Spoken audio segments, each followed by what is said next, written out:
January 2nd, 2020. My name is Lori Kurtz. Would you please introduce yourself, say your pronouns if you care to, and tell me what you do? Hello, I'm Isaiah Esquire. I'm a burlesque performer and producer, teacher, choreographer, artistic director, and a few other things. Hello, I'm Johnny Nuriel. I'm a burlesque performer as well, a costume designer, and self-taught marketing, publicity liaison, creative director, and a self-taught mover. Great. Where were you born? Where did you grow up? I'm actually born and raised here in Portland, Oregon. What area of Portland? All around, but mostly northeast Portland, around the Alberta area. I'm a transplant. I grew up in Santa Cruz, California, up until 18, and then I came up to Oregon for college in 2007. Great. And what did you do in your formative years to lead you to performance? I had my first lead in a musical in 7th grade, and then from there got really into theater, performing arts, belly dance was always very inspirational to me. I discovered this beautiful dancer when I was in my early teens, and that was very inspirational for my kind of coming into myself and my body, and overcoming any sort of self-consciousness about my appearance that would hold me back from dancing in public. Very inspirational. Always singing and staying athletic and artistic. Singing and yeah, all sorts of things. Preparing me for this, yeah. I started out in choir, technically, from kindergarten. So I spent most of my time in that, and then I started dancing. I took up dance. I spent a lot of time choreographing and making my own dances for different people in my neighborhood and my cousins, and we would put things together, and I was always in charge of doing all of that. And then at my sophomore year, let me actually backtrack, so this in order. I would always choreograph everything for my neighborhood, and so I started my own dance team my 8th grade year.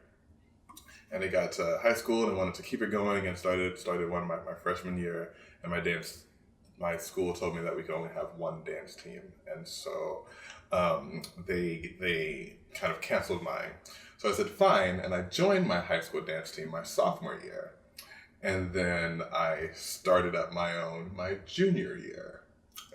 And for the Black Student Union dance team at my high school, and spent all the rest of the time continuing to train and teach at the same time in movement, hip hop, jazz, lyrical, etc., and some African dance when I was really young. That's great. And so, what formal education or training have you had? Specifically in burlesque or just in general? Performance, and then leading into burlesque. Theater background. Once I got into college, I had some professional vocal training and improv training, but not a ton of formal dance training on my end. It was mostly interpretive or free form movement or natural movement, as opposed to technical movement. And I would say the theater was what gave me the stage presence and the ability to improv and just being confident to stand in front of a crowd, alone on stage especially. Definitely takes some conditioning. Just dance. My whole family dance, and so I started taking African dance at my elementary school when I was really young, and then I started dancing on my own, and then started taking formal training a little bit after that, and I also started learning ballroom dance and teaching ballroom dance in 2004. Um, and so I did some musicals after that, so I still got some vocal training and some theater and a little bit of improv and just mostly movement. Yeah. Yeah. Dance with a couple pre-professional jazz and contemporary companies in town, and as well as a contemporary theater in town. Cool. And so then burlesque specifically, what year did you get started? How did that happen? You should start. And so long ago, I started burlesque with an all-male burlesque troupe. It was a circle of friends, and that was 2007. So yeah, I just turned 21 or 22. I'm in my head right now. I can't do math, but it was recently after birthday. My birthday is in February. I started going to the bar in April, and a friend of mine that I went to high school with, that I was in competing high school dance teams together, and we roomed together at dance camp, and we got kind of close and said, hey, a friend of mine wants to start this troupe, and they were going to have a rehearsal and get together, and I was the last person asked to be a part of this because I was the only new person. So we had a meeting, and we picked a name, and then we had the first rehearsal, and I started me and one other person, Matt Elm, we started choreographing right away, and that's how that troupe started. They wanted an all-male troupe to be kind of like, their reference was kind of like the Pussycat Dolls, but better dancers. And What was the name of the troupe? Burlesquire. Burlesquire. And that is how I became Isaiah Esquire. Decided I'll have Esquire, excuse me. So I would be Isaiah Esquire of Burlesquire.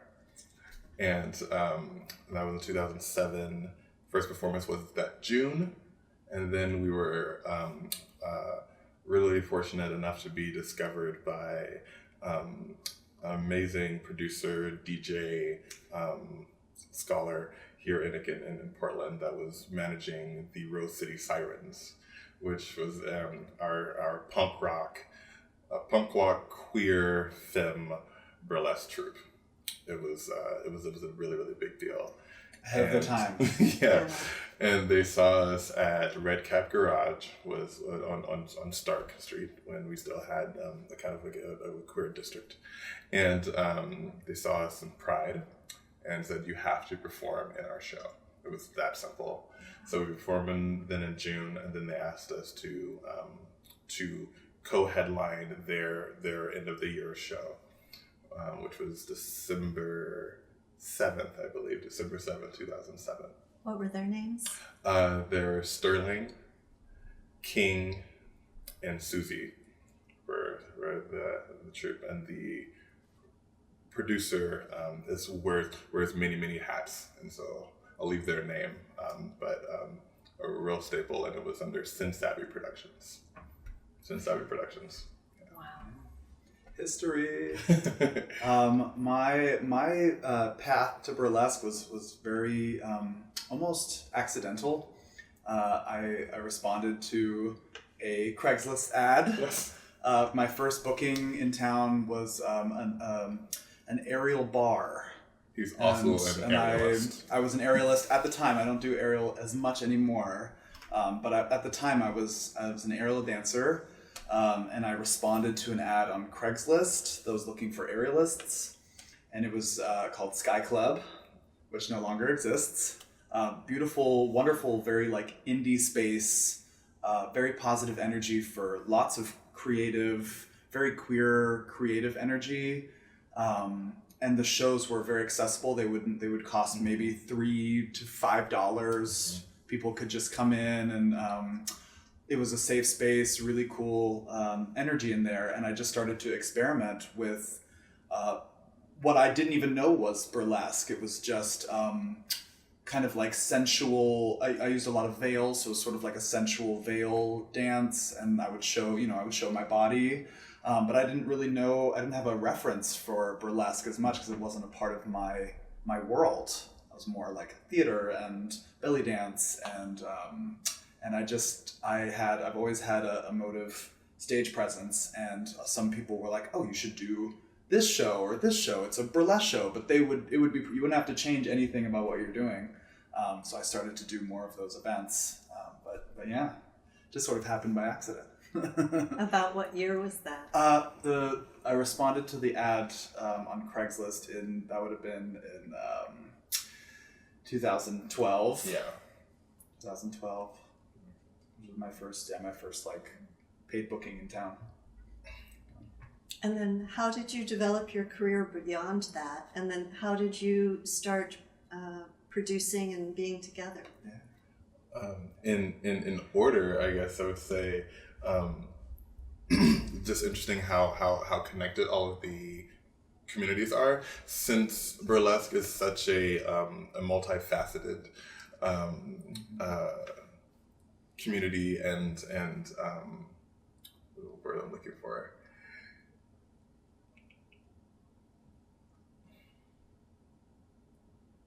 Since burlesque is such a complex and multifaceted, excuse me. Let's see, Yes. ruining my moment. You got it. You got it. Okay. Keep it on hand. Shall I say that again? Maybe. Say it again. Maybe one more time. So, since burlesque is such a multifaceted discipline and community, it attracts many different kinds of people from many different scenes. And so, for me performing in queer spaces that are also like mostly cis male spaces, mostly cis white male spaces to be exact in Portland. And then being connected to the Rose City Sirens was connected to our queer femme community, and then new people from musical theater, and people from aerial and burlesque and belly dance and the other dance community were all kind of connected. And so I was actually, someone told me about Sky Club when that first opened up, before it opened, and they said, hey, they're looking for performers, you should come and perform. So I read like the thing, and so we would have almost worked together beforehand, but it didn't end up happening. And in 2000, Wasn't the right time. right, in 2013, January 3rd, 2013, my old dance partner and I, Ezekiel Esquire, we started voyeurism at Star Theater, and that show was going for a couple months, and we always had aerial and live singing and dance, etc. And I reached out to one of my former students from Portland State that was performing at Sky Club, and I said, hey, we need another male aerialist. Can you give me some references? And so she described a few of the performers, and we picked Johnny by description. And so he came and performed in the show, and he was amazing. And then we continued working together after that, because he was just a great fit with all of how his art all came together with something that was really unique and special. Yeah, it is surprising that we had never met too. We'd only been working together in town for a couple of years, but it's a small community. But we'd never met. We'd just been working in different scenes, and I wasn't at the time. I wasn't as connected with the like drag scene, because that wasn't as much a part of my craft. So we just hadn't overlapped. One of our friends who took me to the show was like, you're gonna fall in love particularly with Isaiah, because he's just like, she's like, he's tall like you and so graceful and elegant, and she just kept like painting this picture. So I knew who he was when I first saw him perform. Just totally like fell madly in love. And we, like Isaiah said, we just were a good fit. And we've been like creating reasons to work together. And it wasn't until we didn't actually realize that we had feelings for each other until later. It was originally it was a professional relationship. We just knew that we worked really well together and had a similar code of ethics, how we treated people, and the respect that we showed everyone at a venue. You know, the staff, everyone. Like sometimes people in a certain level of status don't always treat everyone the same. But it was just always very apparent how much love and support and how much positivity surrounded the work that we were doing together. So we kept working together, eventually realized that we had feelings for each other, and boom, it's been 7 years later, and we're married, and we're still creating together incredible love and creation together. Absolutely. And we started, the role went from producer, performer, when Ezekiel had to move to Texas for work. That was still in 2013. That would have been like around October. And so I asked Johnny to come on and help me do some of that stuff. Two-man production company. Yeah. Yeah. Here, have some of this. Well, this might be a good time to ask you, what is burlesque? The question, right? You want to start? Do you want me to start? I can give you the short version, and then you give the more. Sure. There you go. The short version, which is it's so beautiful because every person that you ask, it's gonna be a different answer, right?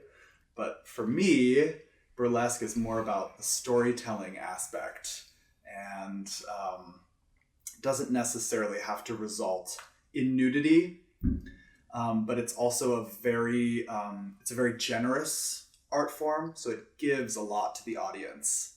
It encourages a lot of emotion and reaction from the audience, and oftentimes what the audience is wanting to see is someone who's free and unbinded, and someone who's brave to show their body and to feel strong, and to create these beautiful vignettes and stories on stage live, and sometimes completely improvised as well. So that's burlesque to me. I stay away from defining burlesque. I think it's the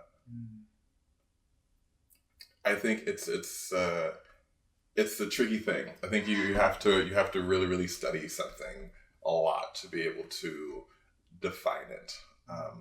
If someone didn't know what burlesque was, and I was to tell them about that, and when that happens often, I say that it is an art form that often is surrounded, stripping, the removal or putting on of clothes to tell a story is the best way that I can sometimes wrap that up in a really quick way, and that it is more about why the person is performing and why they're showing you whatever they're showing you, why they're taking that away from you. And that is the best way to describe what it's like to watch a burlesque performance. The base level, it's stripping. It is the erotic, sensual art that can be raw, that can be vulnerable, that can be it can be comedic, it can be really sad, it can be very, very heavy. It's just however someone wants to tell you their story, but they're using their body as part of that way of telling you that story. Mm-hmm. Anything else like that, I would leave it to a burlesque historian to define it if they are there. Right? If it needs to be defined. Absolutely. Yeah. Right. Mm-hmm. And so outside of performing, what else do you do You mentioned teaching, event planning. Can you just sort of flesh that out a little? Yeah, I am a dance teacher first. I've been teaching dance for, well, when I was allowed to finally teach, I can now say 17 years. I do math. 17 years. And with being a producer, which is still connected since our art is our business. So that puts us into marketing and into so much, so much. But think of it in the short version is event planning, marketing. There's so many things. I'm trying to even think of how to summarize. Yeah, I mean, and there's all the there's the business side, of course. So when a well curated event that people often, ideally, it seems effortless and that it just flows and everything happens very naturally. But of course, like it's tons of work and the design element being like a creative director, having a vision of what the story and the vibe of each show, even though you're taking individual artists who aren't necessarily connected, and so it's like, how do you weave them together? And so it's like this tapestry.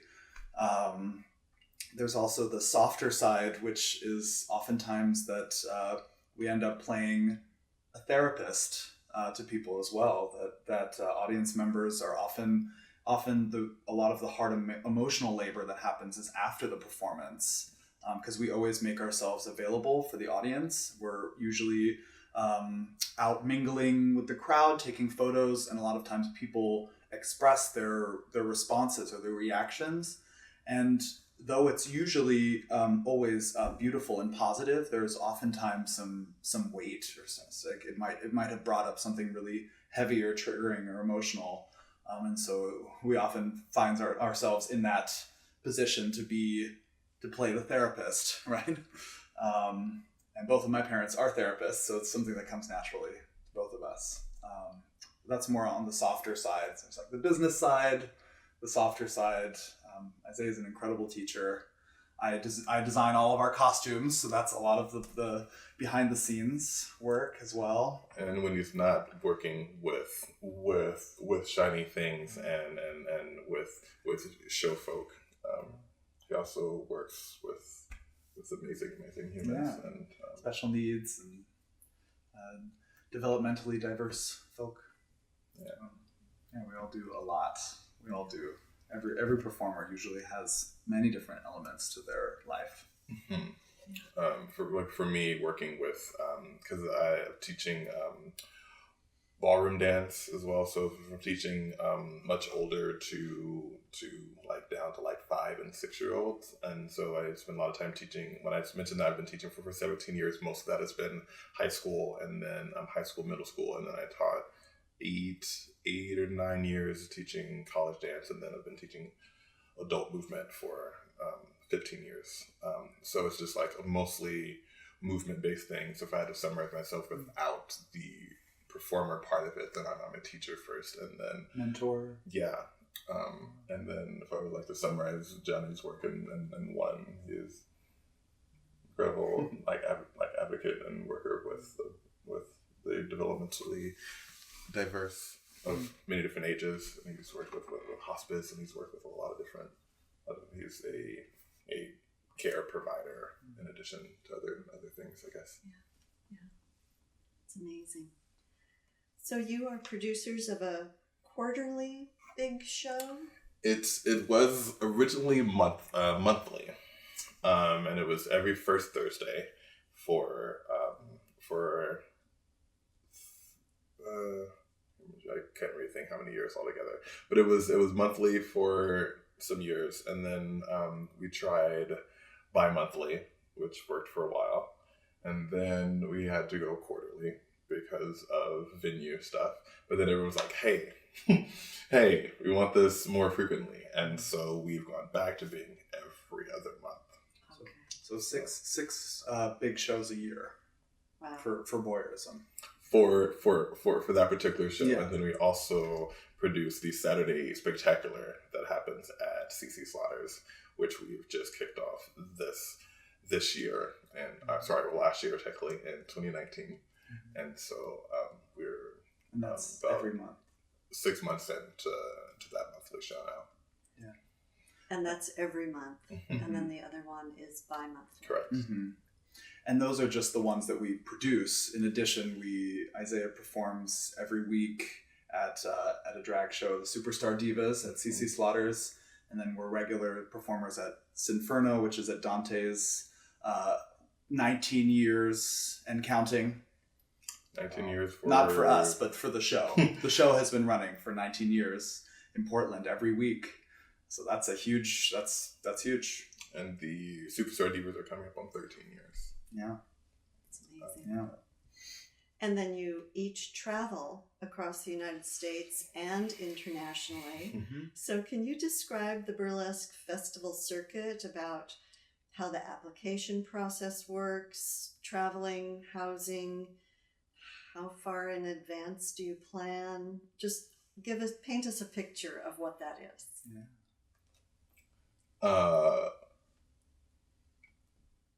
It is an experience. the burlesque festival experience. It's something that is it is vast and overwhelming and fulfilling and can be exhausting. But we did our first festival together. We did the very first Seattle Burlesque Festival in 2014. April 2014 was our first burlesque festival experience together. And I personally, with my other performance partner, in troupe, we avoided the festivals because we didn't think that there was space for us there for providing queer male art, how we connected with burlesque without being androgynous like classic. as well. Yeah, because there was a thing that we couldn't, when I was starting to perform originally, couldn't get into drag shows to perform just dance. We were just a dance troupe that would perform at a drag event. But then sometimes if I was doing a solo or something, it was I don't get it. Why aren't you, you're not wearing a wig and you're not wearing any stuff, and you're not doing drag, or you're doing half drag. And people didn't understand, and they wouldn't book us as dancers, and they wouldn't pay us as dancers. And so that was within the gay nightlife scene. And then with burlesque shows, once we had started, because we're a couple months in, and we were trying to get in the door, and that was closed to us because I wear heels. No stage makeup at the time either, really, just heels. And that was something that they didn't know, because it was too queer, it was too andro for the space that they were trying to create, an image that they wanted. So that was what I was interacting with still all the way up until 2014, and still to this day. And so my dance partner had just left, and it was a few months in, and Jen Capet, who runs the New York Burlesque Festival and so many things, and she loves mermaids, and just a really, really powerful, an amazing human, reached out to us and said, "Hey, I heard that your troupe isn't doing a thing anymore, but your name kept coming up." And so I messaged her back and said, "Yes, hey, my old dance partner has left, but my partner performs amazing art, and we could put something together for you." And she said yes. And so she actually took us without a formal video the first year, just based off of what she had heard of Burlesque Wire, and in a contrasting, it was the first one, and she was willing to take that risk. And so we came and performed, and we did Fire, and we came out guns a-blazing, because we also thought that it was a competition. So that's the only festival that we were determined to win. So we're we gotta bring the heat. So we brought the fire and aerial chain and all of these elements for our first festival.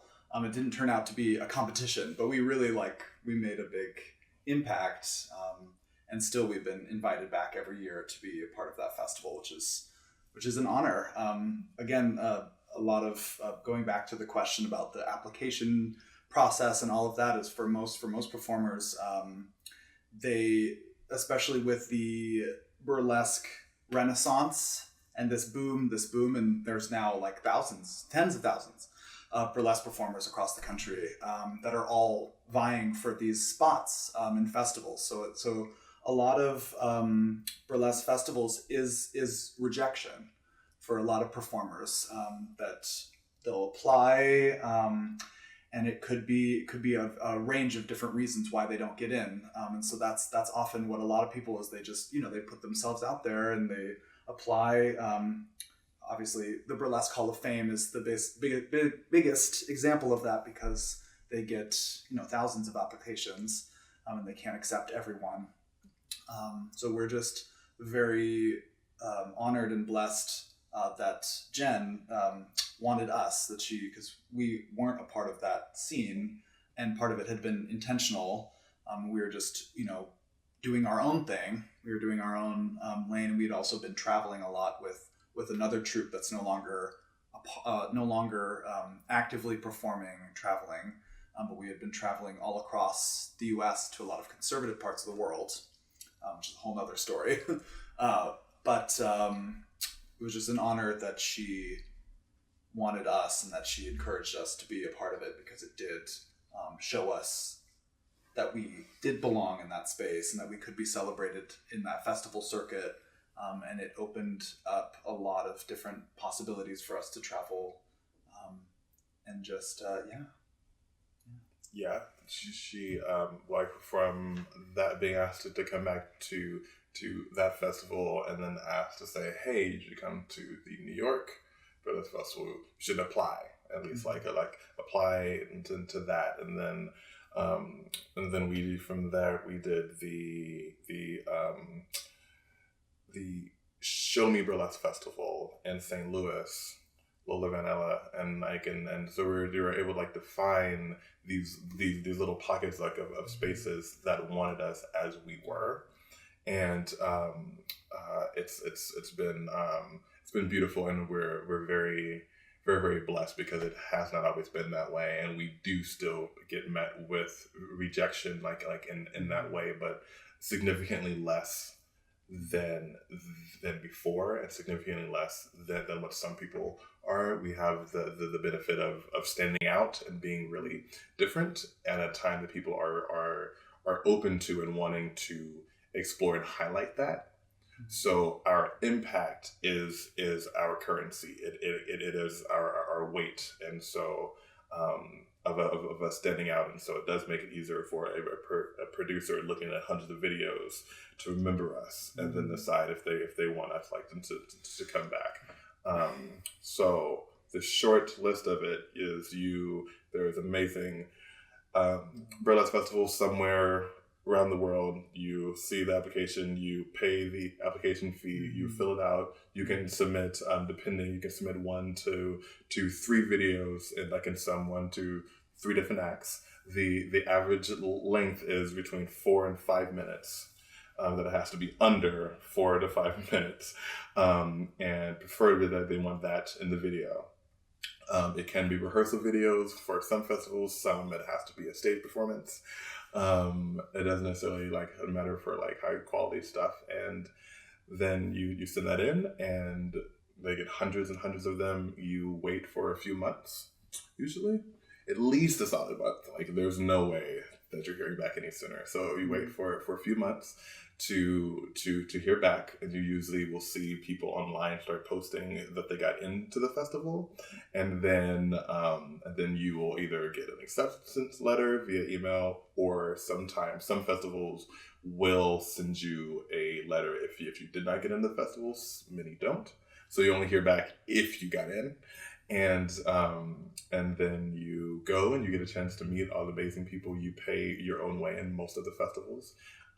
You're paying to play, in the sense of you're playing to be around colleagues and amazing and inspiring people doing the same art form as you in some capacity. And then there's multiple nights. It's usually 2 to 3 nights of shows, packed showcases with amazing headliners that are in, the burlesque like top 50, and people have been like touring all over the world, and all these really really cool names, and some up and coming people that are just shiny and spectacular. And then you get a chance to perform maybe your 4-minute act, and then all the rest of that time is just being able to just sit and watch. And you can buy cool like vending things, you can get pasties and photos and everything with people. And there's sometimes festivals help you with housing, and so you'll be with people that you can make new friends and things like that, because you'll be sharing the same Airbnb, you'll be in the same hotel, and that's where a lot of the bonds are made. And so that's also how you get your name out there.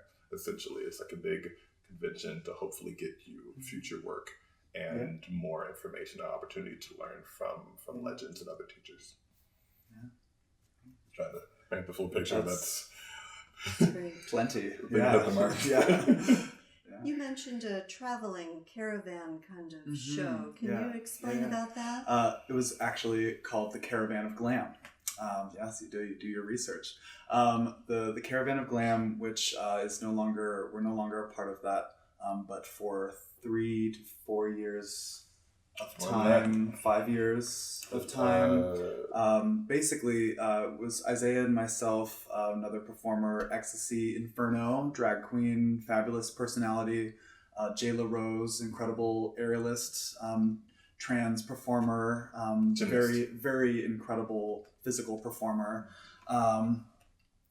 Most of the 4 of us really blazed the trail for that one, and we traveled to many different red states, doing openly queer art, mostly billed as drag, even though I always tried to avoid that kind of putting it into a nutshell like that. But a lot of people, they see men wearing makeup and sparkly outfits and they just assume it's drag.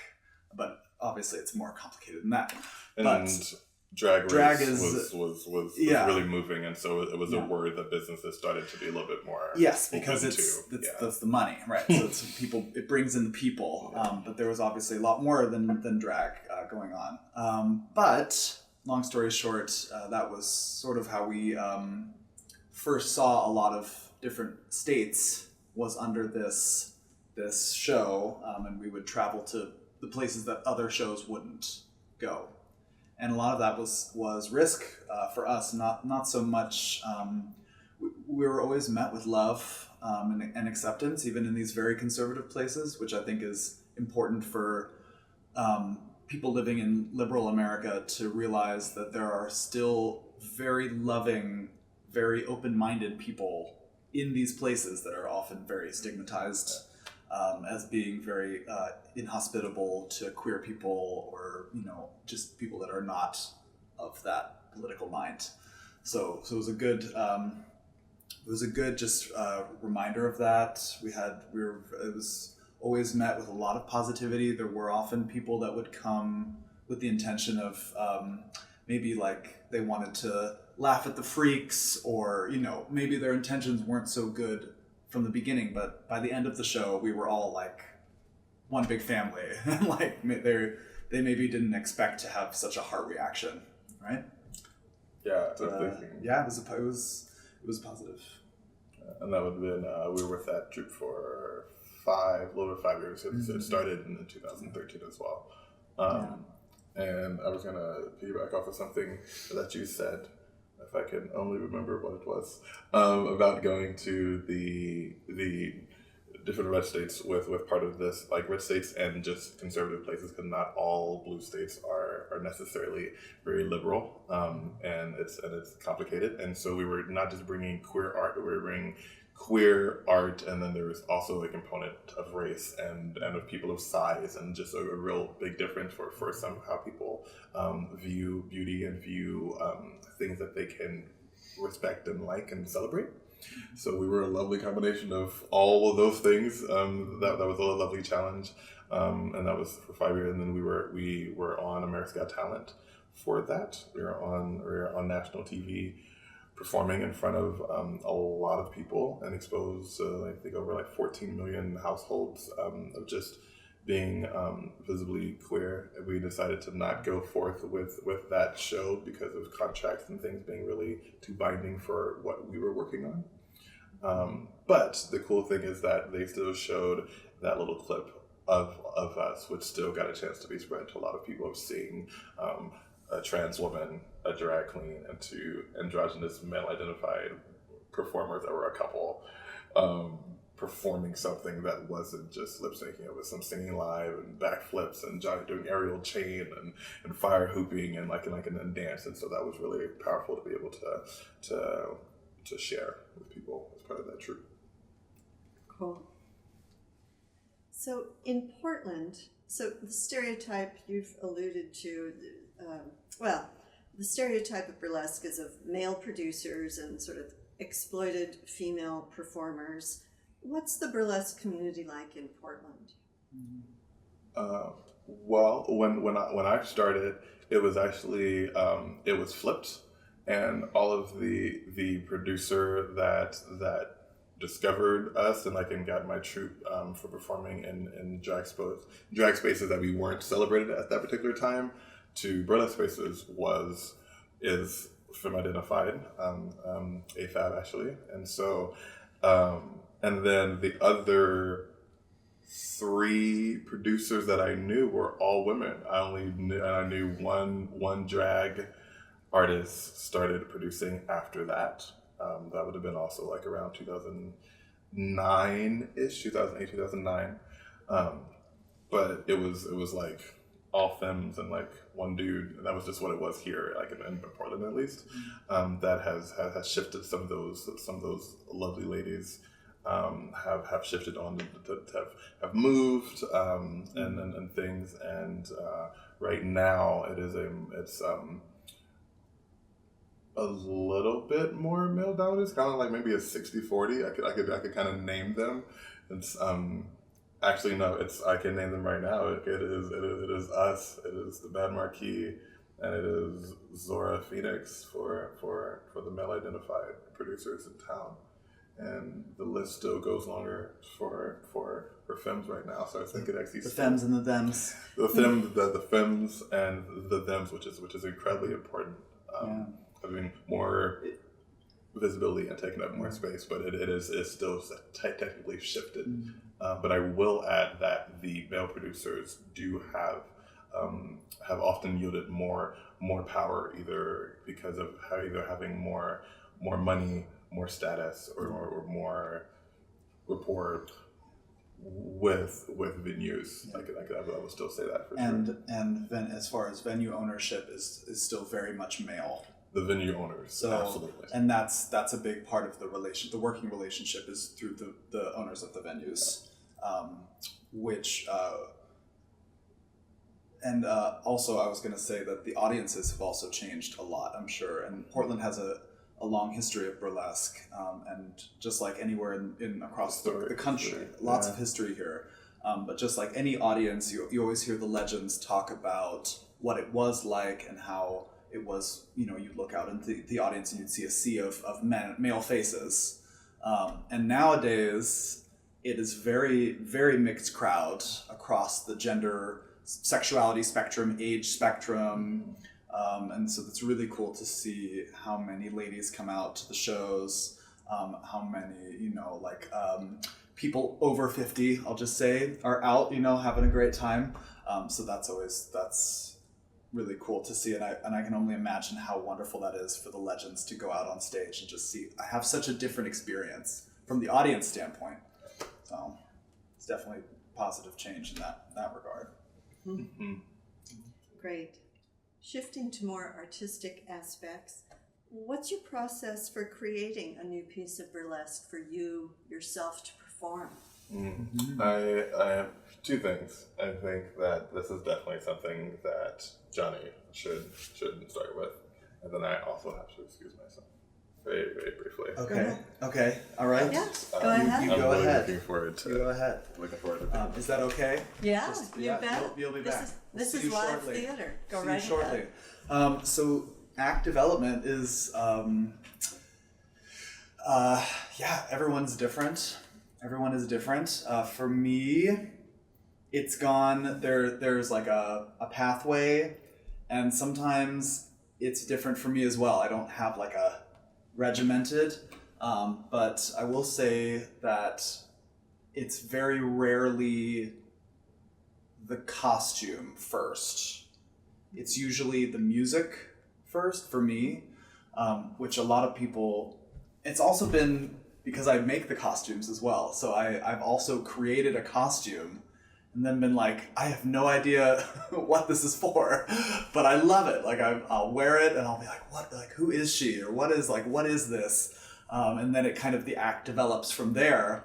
But more often than not, it's the music is my biggest inspiration. So I mix music together using the software and just create kind of a sound map, like a sound collage, to help me tell my story.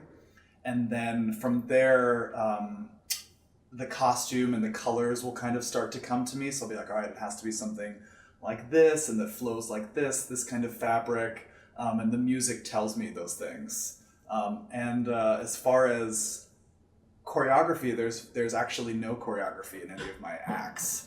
So it's all improv all the time. And I know like my music is what I know forward and backward, upside down. I know it through and through. It's in my body. So I know that's my map. And so I never get lost in my act. I always know exactly where I am. But the in-between is always improv, to allow myself freedom and flexibility to play off of the crowd or to create an act in the round, or as opposed to for like a theater crowd. If you're doing something more immersive, then you have to have the freedom to move.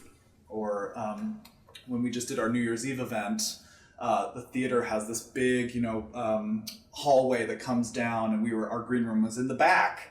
So we didn't really have the option to enter from behind the stage. We had to make an entrance from the house.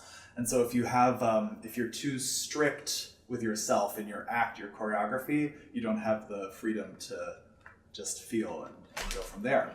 So I will say that 90% of the time it's music first, and then sometimes I'll just have something fabulous that I must wear on stage and I have no idea what it's for. So I'll just create an act around that costume.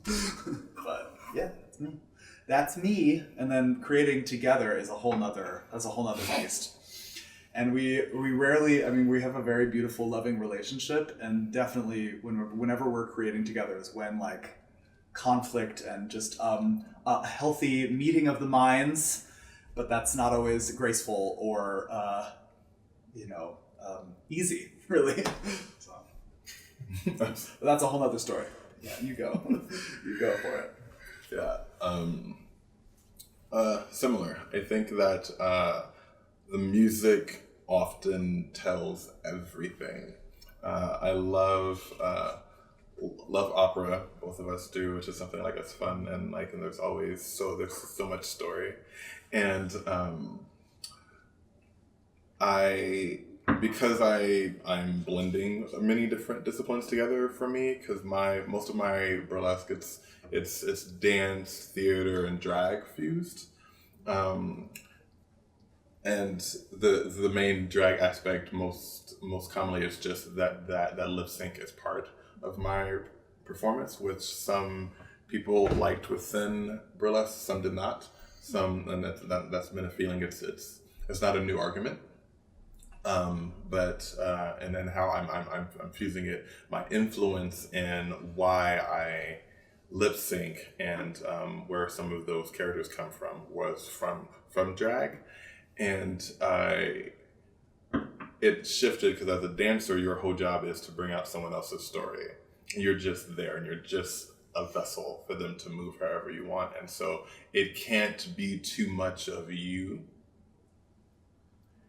There is a moment that you have to get out of the way to let your instrument be used the way that the director choreographer needs it to move.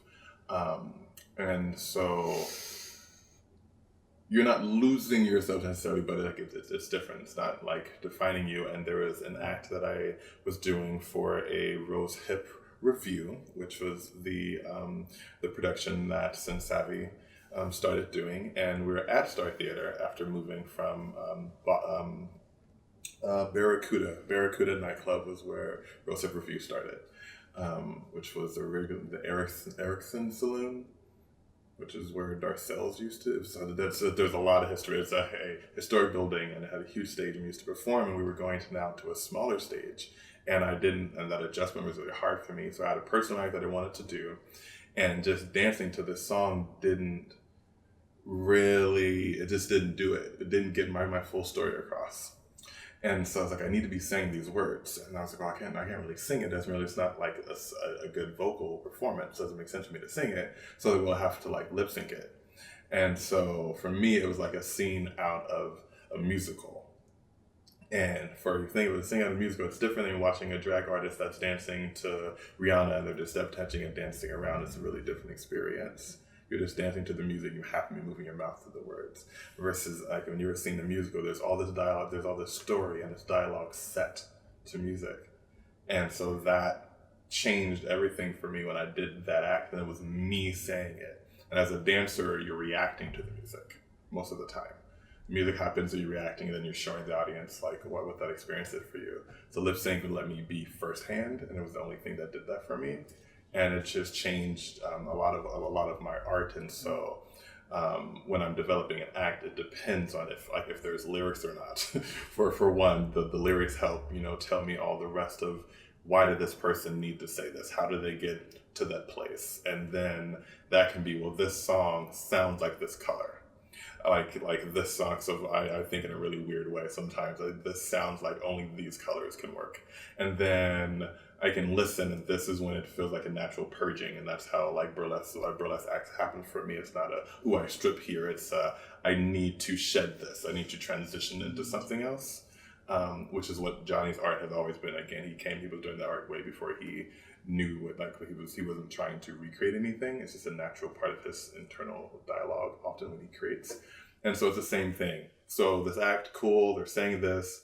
I think there's this many times that they will need to transition. And then I can talk to Johnny and say, hey, this is how the costume might be able to come. And then he's able to make that usually is how it goes. Like it's the music tells me if I need to be lip syncing, if I'm just dancing, if it is something that I'm telling a person, or if I'm letting the audience watch me have an experience. And then that kind of shifts everything else. Every once in a while I'll say I need a moment to happen. I need a certain emotion or impact to be had first. And then from there, then the music will come, and then everything else comes. So it depends on that. And the lighting too, the lighting is also very, super important. And so you like to really spend your time making sure that the lighting is just right, because that's how it's like a full choreographed, the lighting and the sound and everything has to be just right for the audience to get the reaction that you want. And the makeup, we're trying to take you out of your seat. We're trying to to transition you and transcend you somewhere else. And so we need to do our job to kind of fortify that like rocket, so there's no holes as it's going up into space, and then all the chingos and things falling off, and so it's harder to stay in the moment. And so that is it has to be a fully actualized thing, and there has to be room for that. And just to wrap up, when I talk about choreography as part of it, sometimes the choreography reveals itself first. The music will be here, and I'll know exactly how I want to move. But what I noticed from being a choreographed dancer for so long is your main thing on stage, you're thinking about just executing. So this is why I think drag keeps you firsthand, and it's immediate conversation. Dance, you rehearse the whole thing, and then you spend the whole time executing it. So you're slightly more removed by nature, because you have to remember how to do all the things that you're doing. And so you can't get too loose, because you have to do this exact thing in that way. So both of those things come at it really different. And so mine is a little meld of that. And so I will do the act a few times, usually. Like I'll just like I know how maybe a couple bookend parts like that I want, and I'll do the act.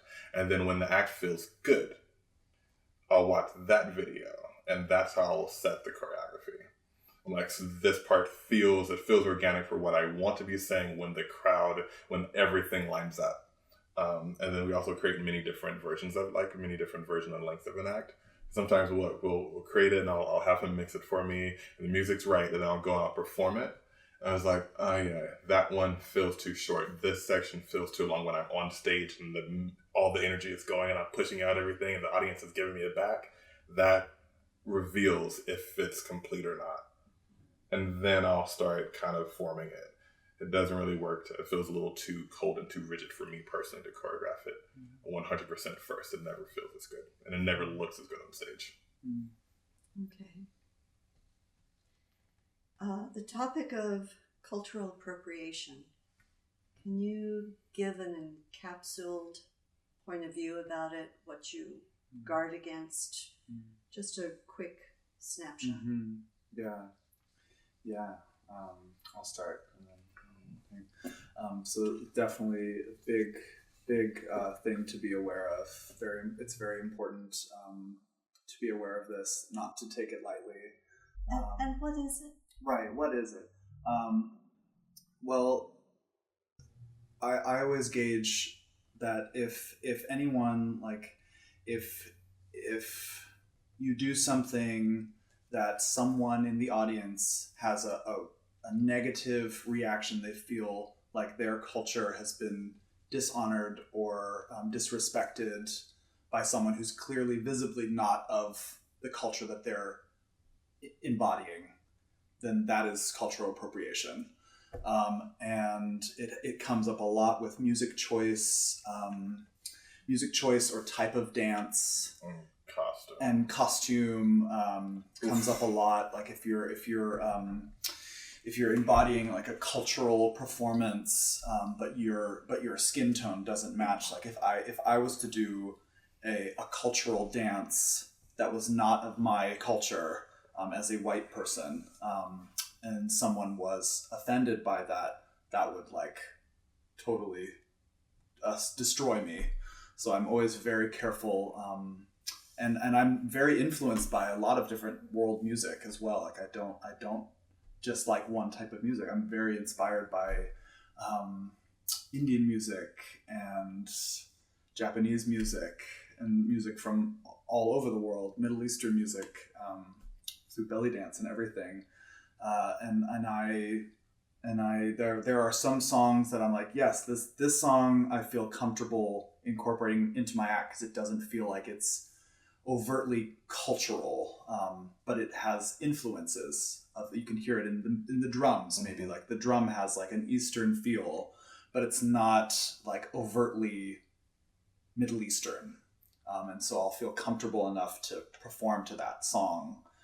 But there are other, there have been like some very, very poor choices, and mostly from people that have skin like mine. There have just been it's just not always the worst intention, but just that people aren't thinking that it could be offensive, and it shouldn't be. Like, you should never have to, someone who is offended in the audience should never have to justify. They shouldn't have to defend why it's inappropriate. You should just accept, yes, that was appropriate. My mistake. There shouldn't be a debate. It should just be, yes, I shouldn't have done that. How can I make this right? So hopefully you've thought about that beforehand, before you go on stage, so that you don't have to like have that situation. It's very uncomfortable for everyone involved. And so yeah, that's how I feel about it. I feel very, yes. So you want to share? Yeah, I think that it's the big thing of gauging. It's the short answer for cultural appropriation for me is, it feels like you are stealing someone else's culture or someone else's experience, like making light of someone else's experience. Mm-hmm. And a good gauge of that, like for us, because we talk about it, we are an interracial couple, is if someone of the culture that you are inspired by or borrowing from, if they did the same act, would they have the same access and get the same response? Mm.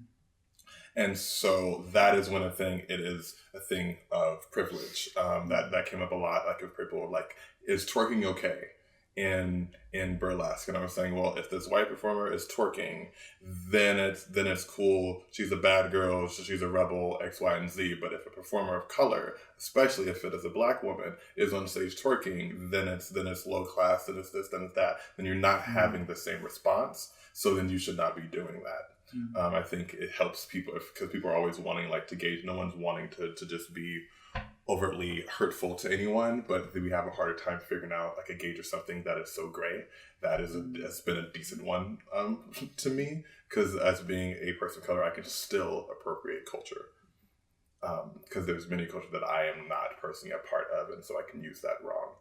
Being inspired musically, I think you have the most room to use how your influence from where you've traveled, time you've spent, people you've known, lives that you've lived can come through your music influence. That's come from Johnny, from the school that he grew up in, to many places that his parents have traveled. That makes sense for it to come through there. I think it's mostly in what you decide to wear. Maybe you don't need to wear that kimono. Maybe you shouldn't wear that indigenous headdress. Maybe you should think about some of those things. I think those are some really obvious ones that can be really hurtful to see. But there are a lot of cultural ties to different kind of silhouettes and things like that we don't know. So I think how offended you are from cultural appropriation, how well you are at traversing and going around that depends on how much information you have. There's lots of different things. You might not be able to wear a ponytail or wear flip-flops or many other things depending on how far back you want to go. Mm-hmm. And we've talked a little bit about diversity in burlesque. What's your experience been, and what are your hopes for the future? My experience has been a lot of burlesque, like a lot of other communities and worlds, has been very, very white. And I am looking forward to seeing more people of color, more people that look like me, and giving the same opportunities to express their art as freely as they want to. Often as a performer of color, there is tokenism, so they need a performer of color to diversify their show, and so that's why you have access to something. And I think that what I've seen that really hurt is that sometimes you don't. I have to be careful on how I word this to make sure that my point is coming across, is that sometimes you can be given an opportunity that that doesn't quite suit you. And they can be filling a quota and have you into a space that you're not ready to be in yet. Maybe you're a newer performer. Maybe you haven't sharpened all those edges yet. And you're not asked to be as great. You're not given an opportunity to push yourself to the greatest potential because they just need to fill the quota. If you're not around other amazing people of color that are pushing that bar up, then you don't know that you have to reach that same sometimes. Or you could be typecast and always being asked to be the savage as the great promo, I would say, when you're asked to be a certain kind of performer. Only do something that's really raunchy, only do something that is really funny, and you're still not giving the space. So I would love for people of color to be able to bring whatever culture and as glamorous or as human and pedestrian as they wanted to be respected as much as it is when people look not like us. Great. I've heard people in burlesque say it empowers them. What's your take on that? It does. It does. I think that it's a beautiful way. Well, I'll say personally that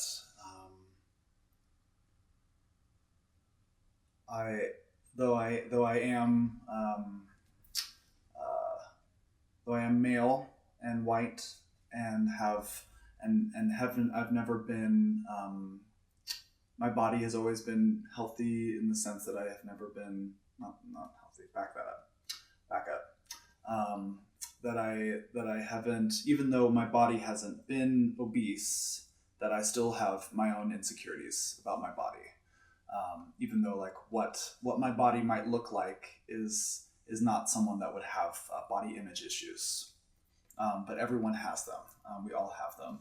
And I will say that because of my upbringing, I spent a lot of time in clothing optional spaces because my parents are both hippies and they're like beautiful, spirited people who would often take me. They lead workshops at spiritual centers, so they would take me along as a little child. So I was sort of around that very free energy. So I haven't had as much of a nudity taboo as some people have had to overcome. And that's really a blessing for me because I know a lot of people that even like taking off their shirt is a really big deal in public, and just being seen is a really, really big deal. And for those people, burlesque shows them that they're beautiful and that they are celebrated. And that's like an incredible gift. I just consider myself very lucky that I didn't really have to attain that I've always had that. And I've never felt embarrassed to show my body.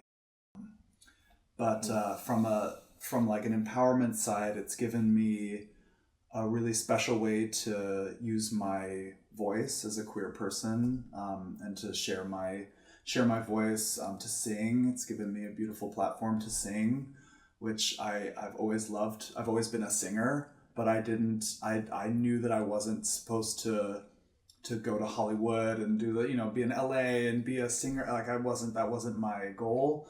So I wasn't sure if I would be able to continue singing. And burlesque has given me an opportunity to still use my voice, which is really, that's a huge blessing for me. So that's been inspiring and uplifting for me. But I know, especially so many of our beautiful, voluptuous, full-bodied ladies, that for them, like now they're seeing that they're not like the one performer of size in the whole show, that now it's very common to have a full range of body size, which is beautiful. That's really becoming the norm, because that is the norm, is bodies of all different shapes. And that's like you get to experience, like you get to go to a show and not have to feel like, you don't have everyone coming up to you being like, oh, like you're so brave. That is like the most triggering thing that a person can hear. You'd be like, no, I'm not. Like that's not what it's about.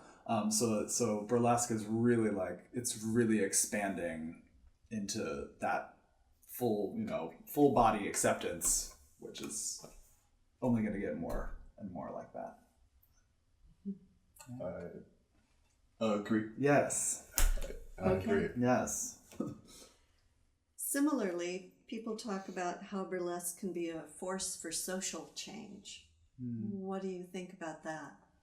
Well, I can connect my answer to the last question as this one. I think that part of the empowerment comes from the shedding of shame. We have like so much shame associated with sharing our bodies, being seen, our imperfections being seen and witnessed, and then sensuality, having it, experiencing it, desiring it, and showing that. So we have all those things that we have like to unpack, and religion plays a huge part in that. Culture plays a huge part in that. I know that especially a lot of people of color, especially a lot of women of color, and non-binary femmes, like really experience a lot of shame put on them from society. And so part of the empowerment part of it is taking back ownership of you and your body and what you have to say, and the right to just be okay. I take a huge inspiration from Johnny and like in his family. So though insecurities and like insecurity and shame is it's really different. They're connected but different. As that then he's had to overcome his insecurities with his body, but he didn't have to overcome shame with feeling that it's okay to be in his body. And that's something that's really, really beautiful. And a lot of people are working through that. And how that kind of changes the entire world is if there are more people of size, more femmes taking up space of saying, hey, I'm okay and I can do everything that I want. I can be smart and sexy and powerful. And all of those things of what people think to be a classy, wholesome woman, that you can do all of it. And I think that is really, really important, is like leading like by example. Some people need to see it because they can't imagine it. So you can't tell them. You have to show them. And I think that's part of what like the social like justice part of it is for me, from what I am bearing witness to. And a lot of burlesque performers are often like activists and mentors and teachers and just people that have a lot to say, and the stories of what they have learned they want to share with the world. And most of that is that you can be more than one side of yourself, and the people are multifaceted, and that's okay. Yeah. 2 more questions. What are the challenges facing burlesque today, if any? Yeah, well, it's like I said, there has been such a revival and a renaissance, but it still can be met with a lot of prejudice. Especially, it can be seen, like Isaiah was saying, that if you are a well-educated person, if you're well-spoken, well-mannered, classy individual, but you also happen to be a burlesque performer as well. Like sometimes all of your accomplishments and all of the things that you hold dearest about yourself can be totally undermined because of how you show your body on stage. And that's a huge prejudice. And so it's like dismantling that misconception. And I think that it's not really a risk because people are still doing it, and it's becoming more and more accepted, and there's less and less prejudice about it. But it's still, it's amazing how people, and I hear how people talk, I observe, and I'm also experiencing how people are talking to me, just as like an artist who strips on stage, and how that changes so much of how they can't see you as intelligent, they can't see you as educated, classy, all of those things. And so that's like Powerful. It's not a risk. It's not something that's impeding people from still doing it, but it's something that needs to change for sure. Just like dismantling that misconception. A huge one is that we're also we have lost and are losing a lot of our legends, of our legends like that. What do you mean legends? Burlesque legends, performers from the 70s and the 60s and some from the 50s, and so when it's someone who has lived this life like that's in their 70s can tell you like a story that that you couldn't imagine, because it is life lived. And so like Marinka, which we've been so honored to be able to meet, is an incredible legend from Brazil. She's just an incredible human, and she's working towards writing her book, and she's like trying to save and get money and funding for that, because her stories are so powerful. Just being able to sit with her for a moment and hear part of what she has lived in spaces, and what was and wasn't open to her as being a woman of color that long ago, and how many doors she's like knocked down. And so I think that we're losing people that have done the work for us to be able to experience any of the level of ease that we have. Not saying that like that it's easy, and I would never undermine any of what I just know has been easy, in my 12 years, and like in his 8, it's not been, none of it's been easy, but that it is each generation, it gets a little bit easier than it was before. And I think that when losing those people, like in those stories, that we can get complacent, we can get entitled, and get naive and ignorant, because there's information that also dies when they die. And so we're honored to have some with us, many with us, you know, and the Tony Allings and the Tempest Storm that performed at Star Theater here, like in Portland. So there's like an amazing history, like with all these people, and that is, I think, something that is really hard to see, and that is something that we're challenging us for sure. Yeah. So, final question. What do you wish the general public would understand about burlesque? I'm going to go first. You can wrap it up. Sure. So, I always want people to. Well, is this about our burlesque, or just about like when they think of burlesque, like what comes to their heart or what comes to mind? Whichever you prefer. Yeah. I would love if people could think of burlesque and not think of not have it go to a sexual place right away. I would love for people to see it as the elevated art form that it is, and not just something that's sexy and fun, which it is also that as well. It's all of those things. But I would love for it to get more credited as an elevated art form, you know, belonging in the ballet and the opera, and that burlesque is also such a beautiful elevated art form as well. So that's what I would love for people to think of when they think of burlesque.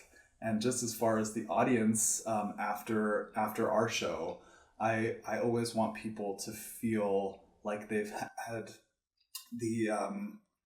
like they've just had like the most beautiful spiritual hug, and that they just feel like cleansed and open-hearted and passionate, that they can go forth and achieve anything that they want. That's what I want. That's perfect. That's a good thing. Yeah. Same. What I would love for people to understand and walk away with and think about when they think of burlesque is we're not just when they think about burlesque, but when they think about anyone within the sex industry, which we are a part of, we're connected to. I think that is a really jarring thing to hear that phrasing for some people. But that's anyone from people that from escorts and prostitutes to exotic dancers, burlesque performers, actually it keeps going. It's a lot of people to where you are sharing, and that you are often looked down upon, and while you are providing a service for someone in any of the sensual realm of making people feel anything in that way. That we're not just a bunch of broken people. I think that that's something that is really, really, really, really important to me. Is and my with my friends, I'm a Papa Bear kind of energy. I'm a nurturer. I'm the mother, father, other person, and so I just want all the people that I love to be met with love and respect. And so it's something that is really hard on my heart to know that someone is looking at someone that I love as a lesser, because they don't understand and they're not asking any questions. And I've had to stand up for many people in my life because of people who have thought that they're just a bunch of broken people, and that we are incredible artists, and there are broken people everywhere and in every art form, and that there's no more than there are anywhere else when it comes to burlesque. And I think that burlesque, for me, what I've seen is mostly people that are on a personal journey of self-discovery and empowerment, and want to bring other people along with them. And we get a chance to do that with applause and good music and shiny costumes and great choreography. And I think that's something that is really, really beautiful. And it's for everyone, and everyone of all different walks of life, every different age and culture can come to a burlesque show and watch something that is really magical and can empower and entertain them. I think that I would love for more people to know that they can come and have an amazing experience, like in their 70s, from their conservative background, and come and see the kind of talent that they want to see, that they just don't know already exists within the space. Mm-hmm.